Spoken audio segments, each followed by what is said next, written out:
कार्यक्रम के पुण्यार्जक हैं श्री महावीर, श्रीमती सीमा, रितांश एवं सोनिया जैन, रामगढ़ वाले, C300 तलवंडी, कोटा, राजस्थान।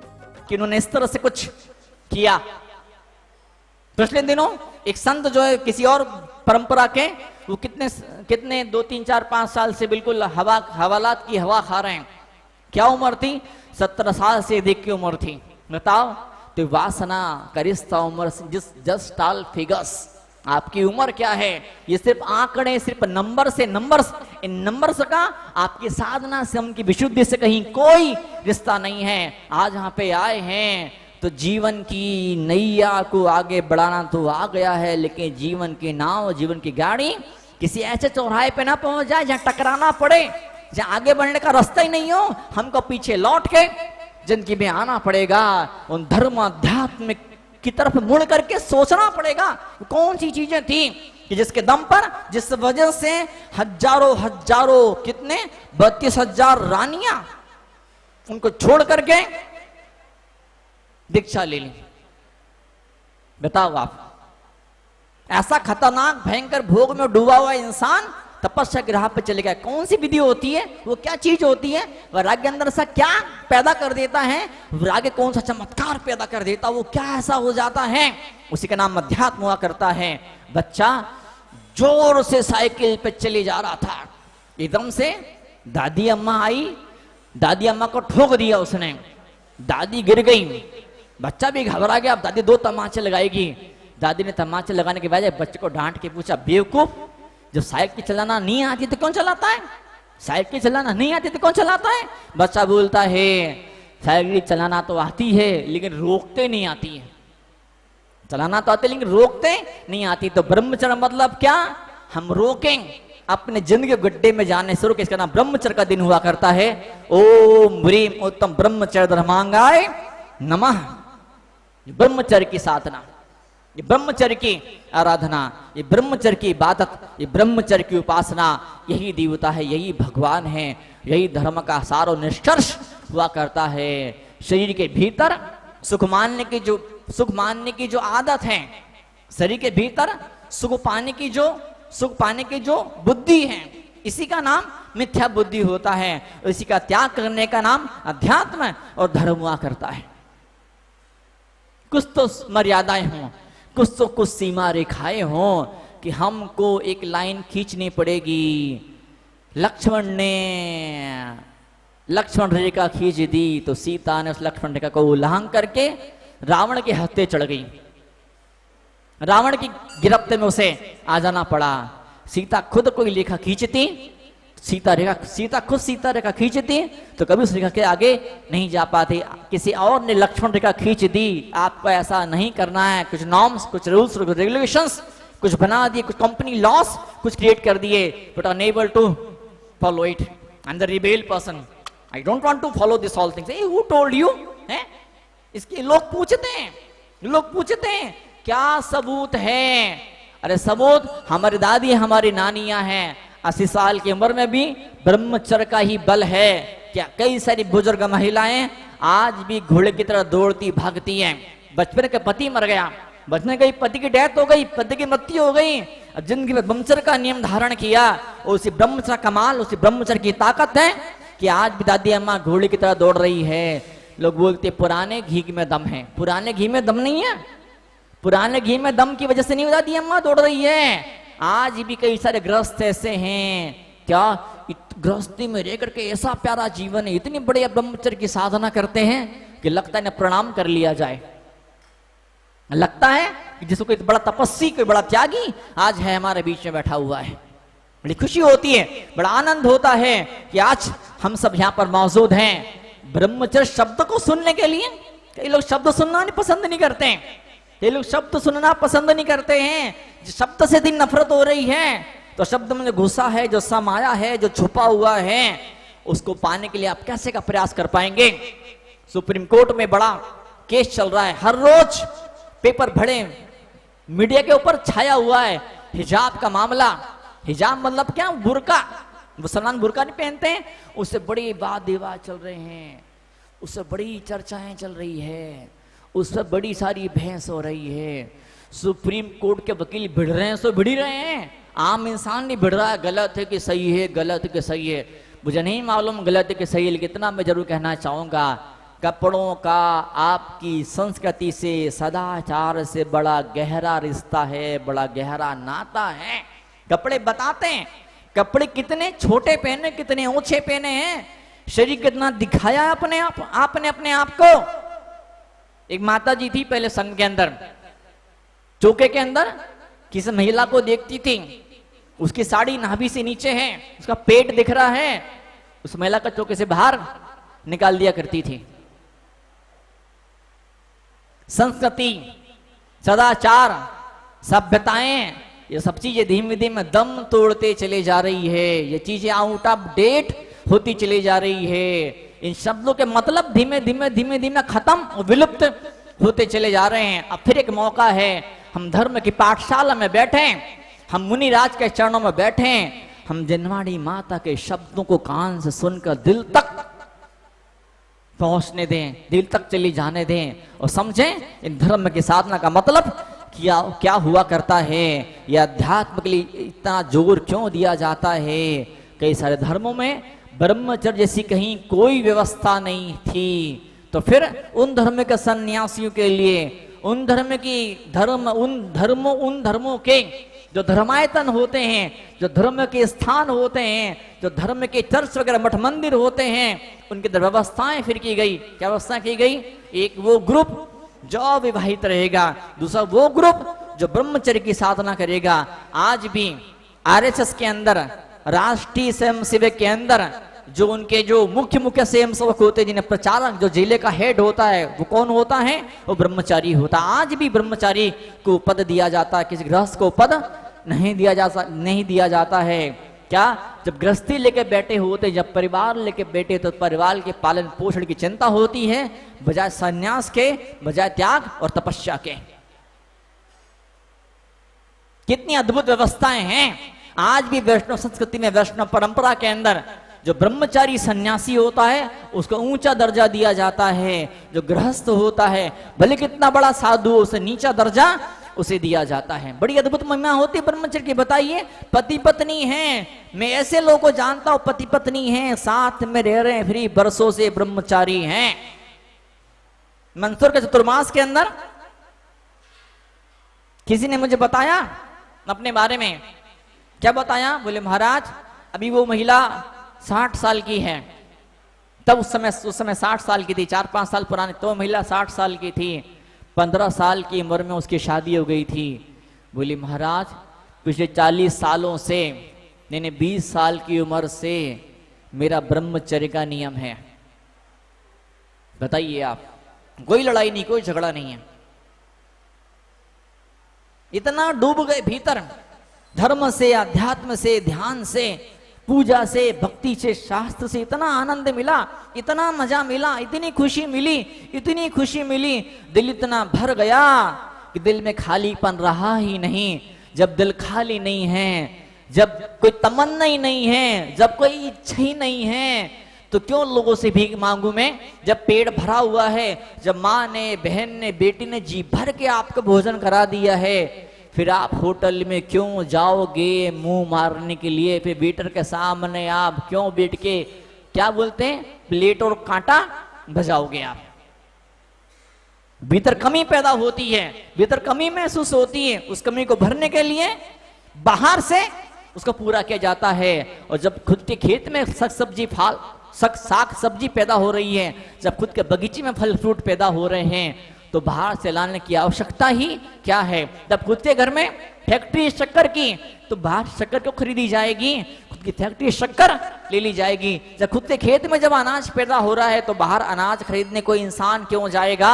जब खुद के दिल के भीतर आनंद पैदा हो रहा है, जब आत्मा में ही आनंद पैदा हो रहा है, तो शरीरों में आनंद ढूंढने की उतावली, बावलापन क्यों होगा?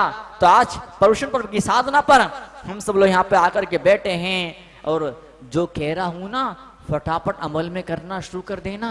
अमल में नहीं हो पाए तो दिमाग के अंदर धारणा बना लेना। कई युवकों को मैंने ऐसा भी देखा, बड़ा दुराचार करते हैं। मेरे संपर्क में आए, मैंने पूछा इतना खतरनाक दुराचार तुम कैसे कर लेते हो? तुम्हारी इतनी हिम्मत कैसे हो जाती है?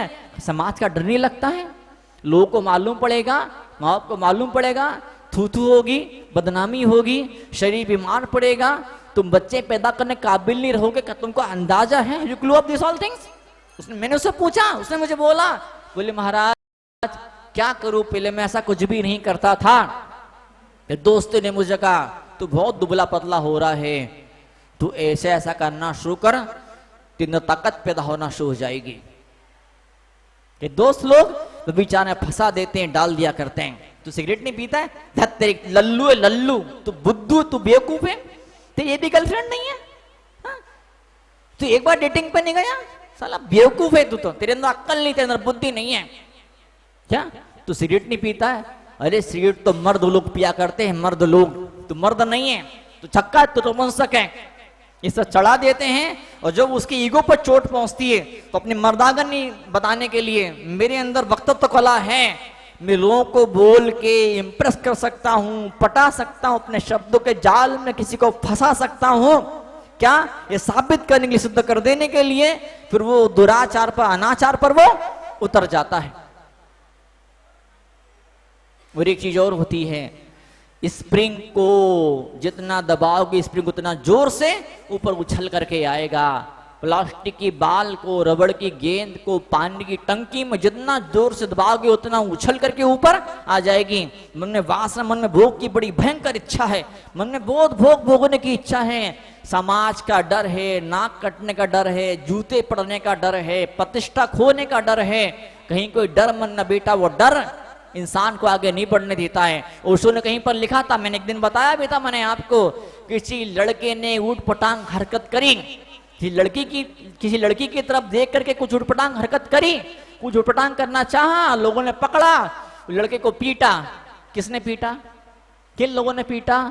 वो लोग ही पीटेंगे उस लड़के को सबसे ज्यादा, उस गलत काम करने की कोशिश करने वाले को, या गलत काम करने वाले को वही लोग सबसे ज्यादा पीटेंगे जो खुद गलत करना चाहते थे लेकिन किसी वजह से वो कर ना पाए।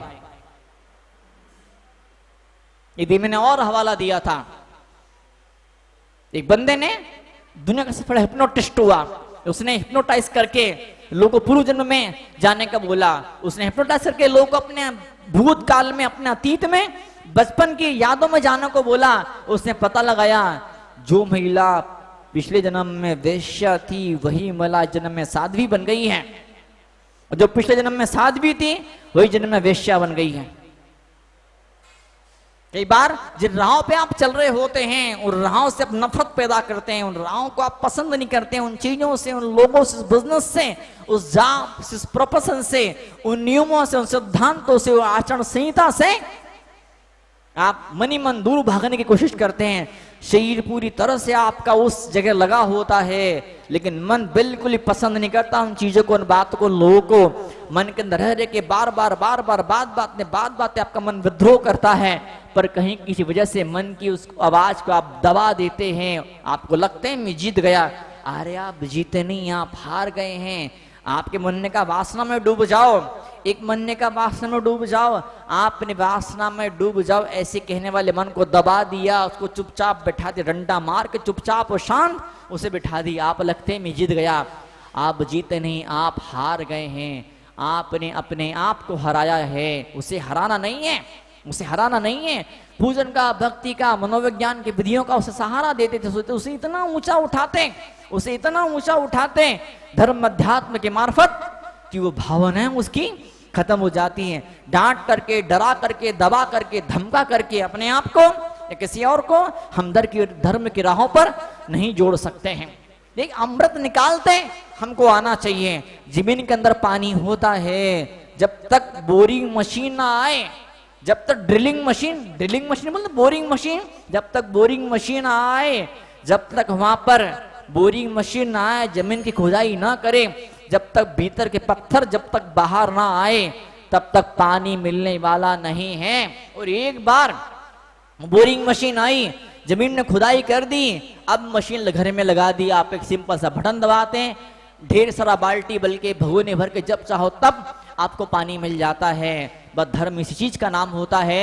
आप लाख कोशिश कर लो, आप लाख प्रयास कर लो, पर मन आपका बदलने वाला नहीं है। मन वही हरामीपना करेगा, मन उसी नीचता की हरकतों पर उतर जाएगा। लेकिन जब धर्म की बोरिंग मशीन मिलती है, मुनियों के ज्ञान रूपी अध्यात्म रूपी बोरिंग मशीन आपको मिलती है, फिर कुछ नहीं, फिर बड़ा सहज, बड़ा आराम, बड़ा आसान हो जाता है। आप बटन दबाते हैं, बाल्टी भर के पानी आपके पास आ जाता है। तो जैसे जमीन में छुपे पानी को निकालने के लिए बोरिंग मशीन चाहिए होती है, वैसे जनवाणी की अमृत को निकालने के लिए मुनियों की बोरिंग मशीन चाहिए होती है। और आज ये बोरिंग मशीन आपके पास में है, आओ खुदाई करवा लो, आओ खुदाई करवा लो। गर्मी में मरना नहीं पड़ेगा, प्यासे नहीं मरना पड़ेगा। आपकी पत्नी को, आपके नौकर को घड़े ले लेके 2-2 दिन तक नल पर इंतजार नहीं करना पड़ेगा, आपको बारिश का इंतजार नहीं करना पड़ेगा।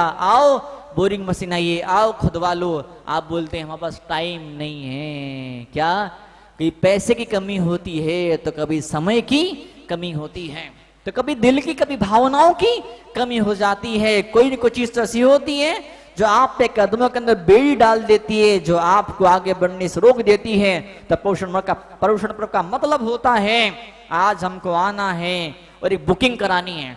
कहाँ बुकिंग करानी बताओ आप, कहाँ बुकिंग करानी? एक ऐसा फ्लैट जो अध्यात्म को प्रोवाइड करा रहा है, जो संस्कृति सदाचार आपको दे रहा है। मैं तो बंबई में रहा हूं, दिल्ली में रहा हूं, चेन्नई में रहा हूं, विदेशों में रहा हूं, मैंने अपनी आंखों से देखा है।